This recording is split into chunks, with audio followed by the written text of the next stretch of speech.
In this video, I'm gonna teach you how to use MSI Afterburner overlay in-game. It's a very easy process, so make sure to follow along.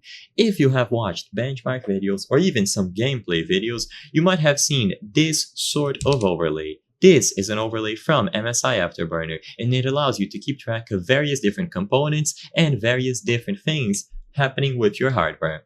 So in order to set this up, download the latest version of Afterburner. You can find it on MSI.com. You don't need any additional tool. MSI Afterburner itself will contain everything that you need. So open the tool. And now you have to go over to the settings. So click on the settings icon at the left and now switch over to the monitoring tab. In here, you will find all of the things that can be monitoring. So under active hardware monitoring graphs. In here, you can choose which options will be displayed, so you can enable or disable their monitoring by using this check mark. And in the properties, we will be able to add them to the on-screen display, which is called OSD. So enable or disable them accordingly. If you only care about the FPS, then scroll down until you find frame rate. But of course, you can enable or disable anything that you wish to keep track of. So GPU temperature, usage, CPU temperature, usage, and so on.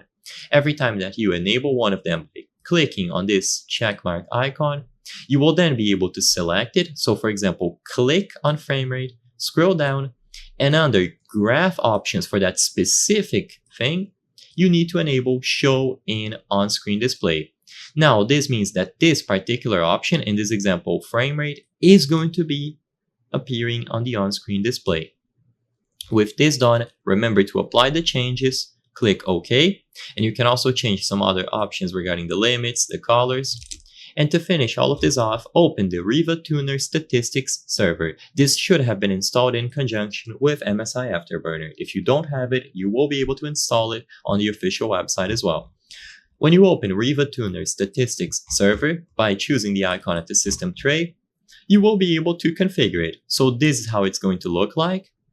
You can change some options regarding the color palette, so you can make it bright green, for example, which a lot of people like. You can make it orange. You can change the zoom, and some options regarding shadow, fill, and basically how it looks aesthetically. Now, when you go inside of the game, it is going to be displayed like so. I hope I was able to help you on how to use MSI Afterburner overlay in-game. If this video helped you, please be sure to leave a like and subscribe for more very easy tips. Thank you for watching.